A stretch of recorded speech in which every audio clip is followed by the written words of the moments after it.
السلام علیکم ناظرین، اسلامک ورلڈ میں خوش آمدید۔ ناظرین، جب حضرت سلیمان علیہ السلام کو مشرق و مغرب اور سارے جہان کی سلطنت ملی تو انہوں نے جناب باری میں عرض کی کہ یا الہی، مجھ کو آرزو ہے کہ ایک دن سارے عالم کی مخلوقات کی جو کہ تیرے آفریدہ ہیں، خشکی و تری میں، انسانوں میں اور جنوں میں، وحوش و طیور میں، یہاں تک کہ چیونٹی و مکھی اور کیڑے مکوڑے اور گرز کے جتنے بھی زر روح ہیں، سب کی ضیافت کروں۔ غیب سے ندا آئی کہ اے سلیمان علیہ السلام، میں سب کی روزی پہنچاتا ہوں، میری موجودات مخلوقات بے انتہا ہے، اس لیے سب کو تم نہیں کھلا سکتے۔ یہ سن کر حضرت سلیمان علیہ السلام بولے، یا اللہ، تو نے مجھ کو بہت نعمت دی ہے، تیری عنایت سے سب کو ہے، اگر تیرا حکم ہو تو میں سب کا طعام تیار کروں۔ جناب باری تعالیٰ کا حکم ہوا کہ دریا کے کنارے ایک مکان نہایت عالی شان بنواؤ اور اس کو نہایت کشادہ رکھو تاکہ جس مخلوق کو دعوت دو اس میں آسانی سے آ سکے۔ اس مکان کی تیاری میں تقریباً 1 سال اور 8 مہینے صرف ہوئے اور مشرق و مغرب سارے جہان سے اس بڑے مکان کے میدان میں کھانے پینے کا سامان و اسباب مہیا کیا اور بہت کثیر تعداد میں دیگیں، بڑی لمبی چوڑی اور ایک ایک لگن مسل تالاب کی جنہوں نے تیار کی۔ 2007 دیگیں پکوائی گئی تھی اور ایک بڑی کافی لمبی چوڑی تھی مثل تالاب کی جنہوں نے تیار کی تھی۔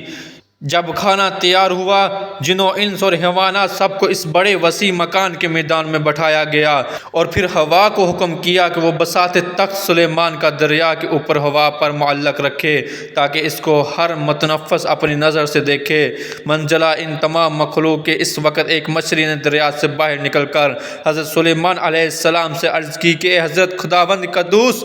مجھ کو آپ کی دعوت میں بھیجا ہے اور ہم کو یہ بھی معلوم ہوا کہ آپ نے آج تمام مخلوقات کے واسطے کھانا تیار کیا ہے اور میں اس وقت بہت بھوکی ہوں، لہٰذا آپ مجھ کو پہلے کھلا دیجئے۔ یہ سن کر حضرت سلیمان علیہ السلام نے اس مچھلی سے کہا کہ تم ذرا صبر کرو اور سب کو آ لینے دو، ان کے ساتھ جتنا کھانا کھانا چاہو کھا لینا اور خوب حسودہ ہو کر کھانا، اچھی طرح کھانا۔ مچھلی بولی کہ حضرت، میں تو اتنی دیر نہ ٹھہر سکوں گی، میں سب کا انتظار کروں۔ یہ سنتے ہی حضرت سلیمان علیہ السلام نے اس سے کہا کہ تم نہیں ٹھہر سکو گی تو پھر تم کھانا کھا لو اور تمہارا جتنا جی چاہے کھا لو۔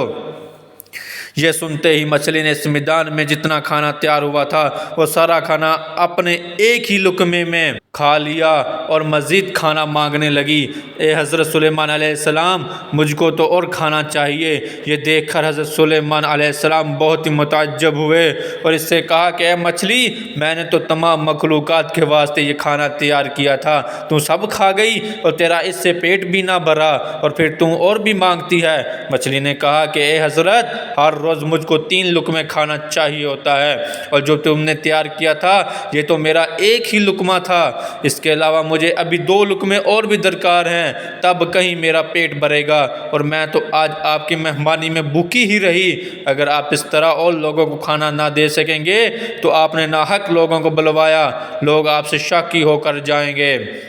حضرت سلیمان علیہ السلام مچھلی کی یہ باتیں سن کر حیرت زدہ ہو گئے اور بے ہوشی طاری ہو گئی، اور کچھ عرصہ کے بعد ان کو ہوش آیا اور اپنا سر سجدے میں رکھ کر درگاہ الہی میں مناجات کر کے رونے لگے اور کہنے لگے کہ الہی، میں نے بہت ہی قصور کیا اور نادانی کی تیرے درگاہ میں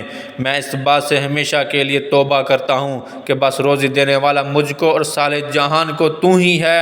اور میں ناداں و مسکین ہوں اور تو ہی دانا اور توانا ہے۔ ایک روایت سے پتہ چلتا ہے کہ اس دن تمام خلائق جو مدعو تھی وہ بھوکی رہی، اور ایک روایت سے یہ بھی معلوم ہوتا ہے کہ یہ مچھلی وہ تھی کہ ہفتوں طبق زمین جس کی پشت پر اللہ تعالیٰ نے رکھی ہے، اس دن زمین کو اللہ تعالیٰ نے ہوا پر معلق رکھا تھا، اور بعضوں نے روایت کی ہے کہ دریا کی مچھلیاں آ کر اس دن سب کھانا کھا گئی تھی، اور اکثر علماء کا قول ہے کہ اللہ تعالیٰ نے دریائی جانور بھیجا تھا، اس نے ایک لقمے میں سب کھانا کھا لیا تھا کہ قدرت و جزا توانائی حضرت سلیمان علیہ السلام کو خلائق کو دکھاؤ۔ واللہ علم البصواب۔